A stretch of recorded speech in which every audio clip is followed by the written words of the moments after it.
Halo Sobat Saham, selamat datang di channel Sobat Saham. Di video ini, kita akan bahas Bank BCA, perusahaan dengan market cap terbesar di IHSG. Bank yang begitu bagus dengan harga saham yang susah sekali turun. Tonton video ini sampai habis ya. Bagi yang punya saham BBCA, silahkan komen ya.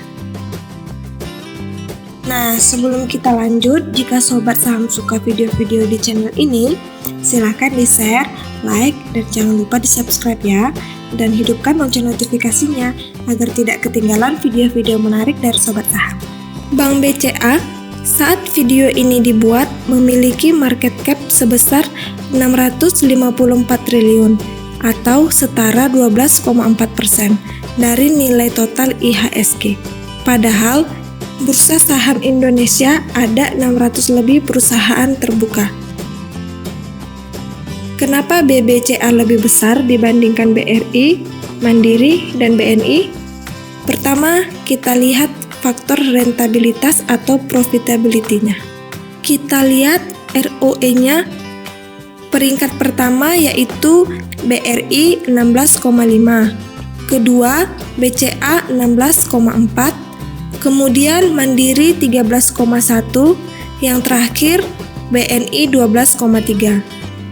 Untuk ROA-nya, peringkat pertama BCA 3,8, kedua BRI 2,4, kemudian Mandiri 2,1, terakhir BNI 1,8. Kita lihat net profit margin-nya. Peringkat pertama ada BCA 44,7%, kedua Mandiri 30%, kemudian BRI 28,2%, terakhir BNI 26,3%.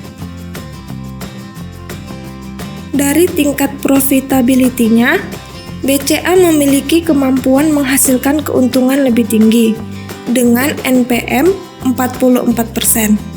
Dengan kemampuan memanfaatkan aset lebih baik untuk menghasilkan laba bersih, serta kemampuan menghasilkan laba bersih dari ekuitas yang tidak kalah dari bank yang lainnya. Walaupun laba bersih BCA 28 triliun lebih rendah dari BRI yang sampai 34 triliun, hal ini lebih disebabkan karena aset BRI jauh lebih besar yaitu 1.416 triliun, sedangkan BCA hanya 918 triliun. Pertanyaannya, kenapa BCA bisa memiliki profitabilitas yang lebih tinggi? Pertama, kita lihat BOPO-nya. BOPO BCA 59,1%, BRI 70%, Mandiri 67,4%, BNI 73,2%. Kemudian kita lihat NIM-nya.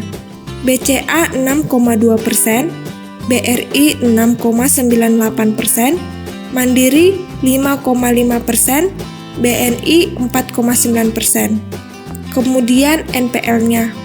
BCA 1,3%, BRI 2,6%, Mandiri 2,4%, dan BNI 2,3%. Dari ketiga rasio di atas, BCA merupakan bank yang lebih baik. Pertama, BCA lebih efisien dalam mengelola beban operasionalnya untuk menghasilkan laba. Dengan BOPO paling rendah di 59,1%, BCA juga memiliki kemampuan menghasilkan pendapatan bunga yang besar terhadap aktiva bersihnya di angka 6,2%. Walaupun BRI paling besar, namun tidak jauh lebih besar.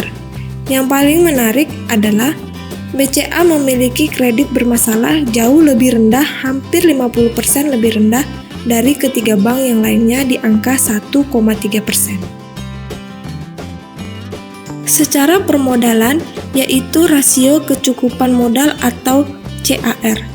BCA 23,8%, BRI 22,5%, Mandiri 21,4%, BNI 19,7%. Bisa dibilang, BCA lebih mapan dibandingkan tiga bank yang lainnya. Dengan kata lain, BCA lebih kokoh. Untuk LDR-nya, BCA 80,5%, BRI 86,9%, Mandiri 93,9%, BNI 91,5%. Dapat dilihat, BCA lebih hati-hati dalam menyalurkan kreditnya.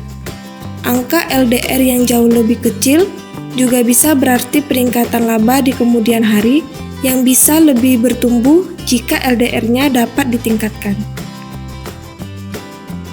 Dilihat dari dividen yield, untuk laba 2019, BBCA 1,7%, BRI 3,7%, Mandiri 4,4%, BNI 2,7%. Tidak diragukan lagi jika keempat bank ini merupakan perusahaan yang rajin bagi-bagi dividen. Walaupun Mandiri memberikan yield yang paling tinggi, apalagi dengan harga penurunan saat ini, jika sobat beli saat ini, tentunya dividen yield tahun depan makin menarik. Jadi itu sobat, kita bisa lihat BCA lebih efisien, lebih menguntungkan, lebih sehat, serta lebih kuat dari ketiga bank yang lainnya. Sekarang kita lihat valuasinya. Jika sobat ada pendapat lain, masukkan di komen ya. Untuk valuasinya, per BCA saat video ini dibuat ada di 22,9, BRI 9,3, Mandiri 7, BNI 4,6. Untuk PBV-nya, BCA 3,8, BRI 1,5, Mandiri 0,9, dan BNI 0,6. Bisa dibilang, harga saham BCA saat ini lebih premium dibandingkan dengan ketiga bank besar lainnya. Pertanyaannya, apakah menarik untuk investasi di BBCA saat ini? Ini kembali lagi, tergantung tujuan investasi sobat ya. Jika sobat mencari saham perusahaan yang kokoh, yang lebih efisien, BCA bisa menjadi pilihan sobat. Tapi, saya sebagai value investor akan mencari bank yang valuasinya lebih murah.